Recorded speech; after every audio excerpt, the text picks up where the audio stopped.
जैसा कि आपने पिछले एपिसोड में देखा, यूनिवर्स एक अनंत पहेली है जिसमें स्पेस, टाइम और मैटर बुने हुए हैं। लेकिन इसकी शुरुआत कहाँ से हुई? क्या एक महाधमाके ने, जिसे बिग बैंग कहते हैं, सब कुछ जन्म दिया? मैं हूँ द फिजिक्स बॉय और आज हम उस कॉस्मिक विस्फोट के रहस्य से पर्दा उठाएंगे जिसने यूनिवर्स को रचा। तैयार हैं इस धमाकेदार यात्रा के लिए? 13.8 बिलियन साल पहले यूनिवर्स का कोई अस्तित्व नहीं था। ना स्पेस, ना टाइम, ना मैटर, सब कुछ एक अनंत घने बिंदु में सिमटा था जिसे वैज्ञानिक सिंगुलैरिटी कहते हैं। फिर एक पल में एक महाधमाका हुआ, बिग बैंग, जिसने स्पेस, टाइम, मैटर और एनर्जी को जन्म दिया।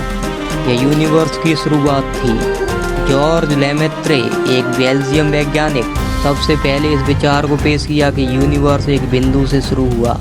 बाद में एडविन हबल ने खोजा कि गैलेक्सीज एक दूसरे से दूर जा रही हैं, जैसे गुब्बारे पर बिंदु फैलते हैं। यह हबल लॉ कहलाता है। लेकिन बिग बैंग का रहस्य इतना आसान नहीं। आइए इसके सबसे पहले पलों में गोता लगाएं। सिंगुलैरिटी, एक अनंत घना, अनंत छोटा बिंदु जहाँ यूनिवर्स की शुरुआत हुई।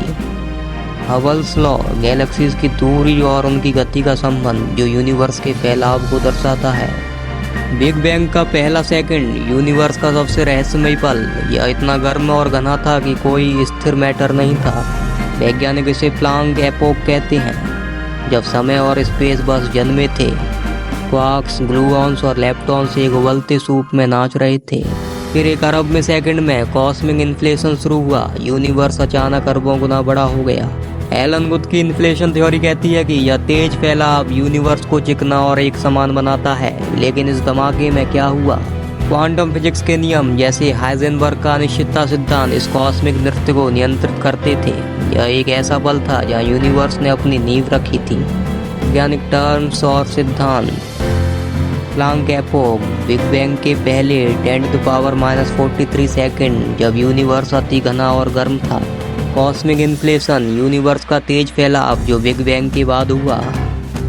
हाइजेनबर्ग का अनिश्चितता सिद्धांत, क्वांटम कणों की स्थिति और गति को एक साथ सटीकता से नहीं मापा जा सकता। लेकिन क्या बिग बैंग वाकई हुआ था? इसके सबूत क्या हैं? पहला सबूत, कॉस्मिक माइक्रोवेव बैकग्राउंड या CMB। यह बिग बैंग की गर्मी का अवशेष है जो आज एक ठंडी माइक्रोवेव तरंग के रूप में पूरे यूनिवर्स में बिखरा है। 1965 में अर्नो पेंजियास और रॉबर्ट विल्सन ने इसे गलती से खोजा था।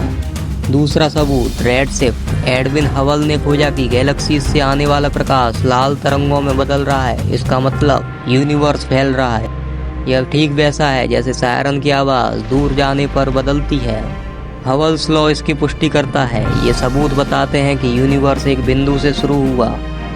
Cosmic microwave background CMB, big bang की अवशिष्ट गर्मी जो 2.7 केल्विन तापमान पर माइक्रोवेव के रूप में मौजूद है।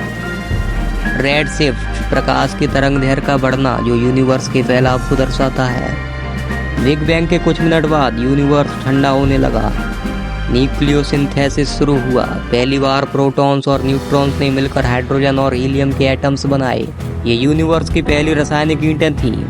वैज्ञानिक अनुमान लगाते हैं कि यूनिवर्स का 74% हाइड्रोजन और 24% हीलियम इसी वक्त बना था।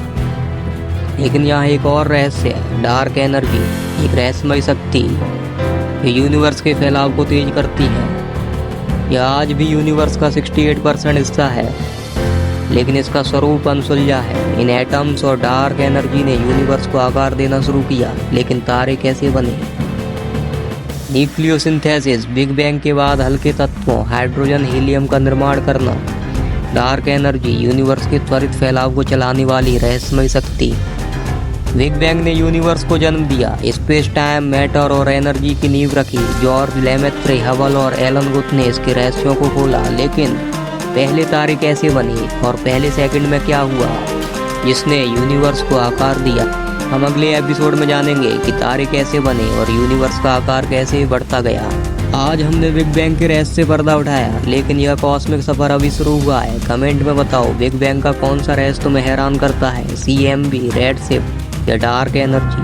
और एक सवाल, क्या यूनिवर्स हमेशा फैलता रहेगा? अगले एपिसोड में हम पहले सेकंड का रहस्य खोलेंगे। तैयार रहना।